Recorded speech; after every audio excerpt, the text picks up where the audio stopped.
Xin chào các bạn.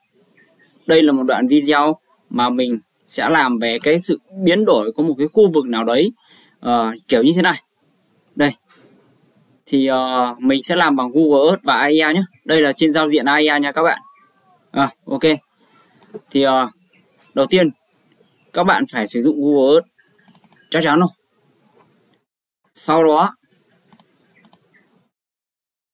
đây, mình khởi động Google Earth, mình tạm dừng tí. Ok. Trên Google Earth ấy thì chúng ta phải tìm ở đây. Ở Google Earth thì chúng ta tìm đây. Ở đây chúng ta tìm vào cái thanh công cụ lịch sử của cái khu vực này. Đây, mình tắt cái khu vực này đi. Các bạn bấm vào cái cột đồng hồ này. Đấy, show history, hình ảnh lịch sử đây. Đó. Khi chúng ta kéo từng hình ảnh lịch sử đó về thì chúng ta bắt đầu như thế này.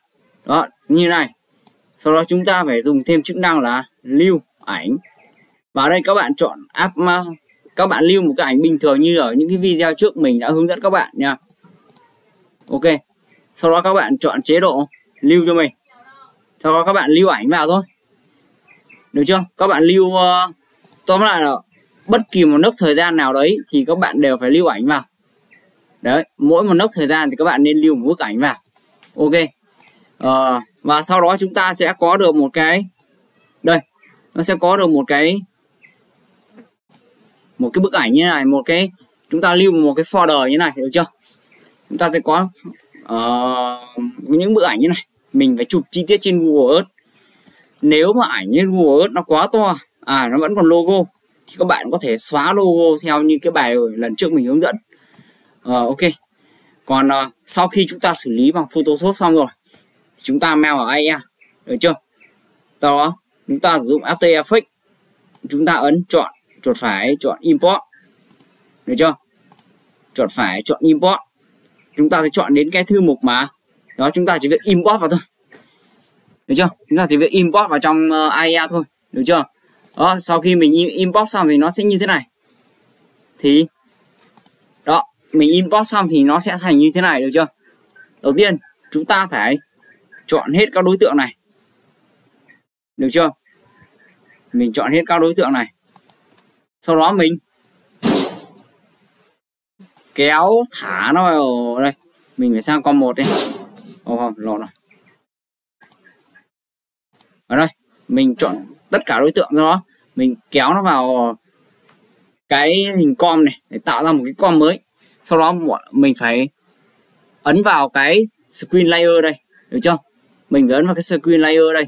Ở đây cái thông số đầu tiên ấy, chúng ta đặt y như hình như này cho mình nhá. Ok. 000100 đấy, được chưa? Đầu tiên các bạn phải đặt y như mình như vậy. Sau đó các bạn chọn ấn vào screen đây. Các bạn chọn ấn overlap lên. Các bạn cài đặt thông số là 18 giúp mình. Được chưa? 18 hoặc 20 tùy các bạn. Các bạn ấn ok. Thì phần mềm nó sẽ tự hiểu cho các bạn. Được chưa? Đó, phần mềm nó sẽ tự hiểu. Đó, nó tự chạy luôn. Nó tự ra cái số giây cho nó hợp lý. Để xuất một cái video của AIA thì đây. Sau đó mình ấn Ctrl M. Và sau đó mình render thôi. Được chưa? Mình chọn vào render. Mình đây. Mình ra đây, mình vào cái thư mục của mình đang làm giờ đây.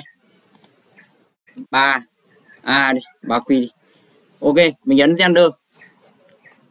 Thì đợi một lúc thì phần mềm thì chúng ta sẽ có được cái video như thế này. Đó. Đây, các bạn đợi một tí. Đó, và như thế thì chúng ta đã có một cái phần mềm đây, file 3Q đâu. Đây. Đây là kết quả. Khá là hay đúng không? Khá là đẹp đúng không? Còn ở bài học tiếp theo nữa thì mình sẽ hướng dẫn các bạn tạo một cái chuyển động như thế này. Đúng không? Tạo một cái chuyển động hình ảnh như thế này trên Google Earth nhá. Thì các bạn cứ chờ.